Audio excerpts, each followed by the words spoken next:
की शुरुआत बड़ी खबर के साथ करेंगे, जहां सुप्रीम कोर्ट ने विजय शाह मामले में सुनवाई की है। दरअसल सुप्रीम कोर्ट ने 3 आईपीएस की एसआईटी का गठन किया है और एसआईटी का गठन आईजी रैंक के अधिकारी करेंगे।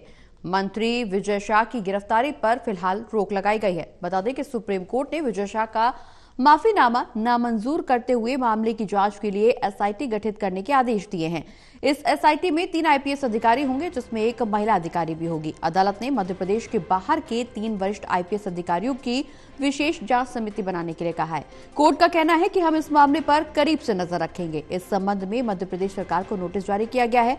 अदालत का कहना है कि हम एसआईटी को निर्देश देते हैं कि जब वो इस जांच के लिए नतीजे स्टेट रिपोर्ट के जरिए पेश करें। इस मामले पर एसआईटी पहली रिपोर्ट 28 मई को पेश करेगी। दरअसल विजय शाह ने कर्नल सोफिया कुरैशी को लेकर एक बयान दिया था। उन्होंने एक जनसभा में कर्नल सोफिया कुरैशी का नाम लेकर विवादित बयान दिया था। विजय शाह के खिलाफ ये एफआईआर 3 गंभीर धाराओं 152, 196 1B और इसके अलावा 197 1C के तहत दर्ज की गई थी, जिसके बाद उन्होंने हाईकोर्ट के आदेश के खिलाफ सुप्रीम कोर्ट का रुख किया था। तो कुल मिलाकर के अब मंत्री की मुश्किलें बढ़ती हुई नजर आ रही हैं। सुप्रीम कोर्ट ने विजय शाह की सुनवाई की है और 3 आईपीएस की एसआईटी का गठन का आदेश दिया है। ज्यादा जानकारी के लिए हमारे साथ हमारे एसोसिएट एडिटर प्रदीप कुमार जी जुड़े हुए। प्रदीप जी, मंत्री विजय शाह की गिरफ्तारी पर फिलहाल रोक लगा दी गई है, लेकिन इस दौरान सुप्रीम कोर्ट ने विजय शाह मामले में सुनवाई की है, उस पर एसआईटी का गठन करने के आदेश दिए हैं।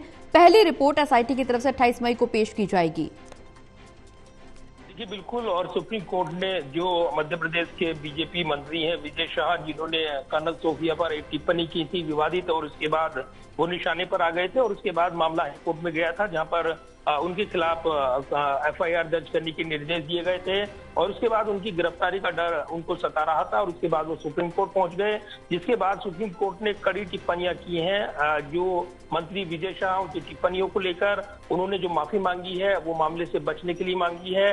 इसलिए जो धाराएं लगाई गई हैं वो भी इतनी मजबूत नहीं है कि उनको यहाँ पर सही सजा मिल पाए, और इसी को लेकर जब यहाँ पक्ष रखा गया, इस बीच ये जांच के निर्देश दिए गए हैं। आगे की जांच के निर्देश एसआईटी के गठन को लेकर दिए गए हैं। साथ ही इस मामले में ये भी अगली सुनवाई जो 28 मई तय की गई है।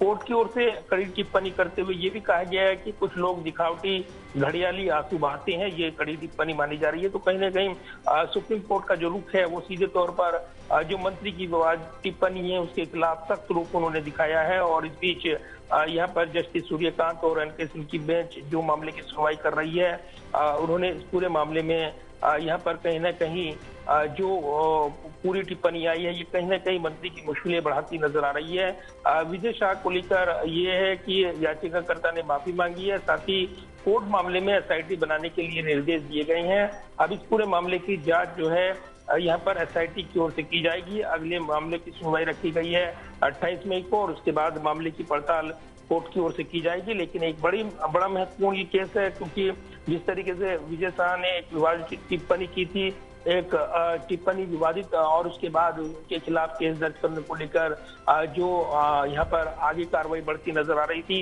इस बीच वो सुप्रीम कोर्ट पहुंचे और उसके बाद ये आगे की कार्रवाई के निर्देश दिए गए हैं, जिसमें एसआईटी इस पूरे मामले में अब आगे की जांच पड़ताल करेगी। चलिए, बहुत बहुत शुक्रिया प्रदीप जी, तमाम जानकारी हमारे दर्शकों तक पहुंचाने के लिए।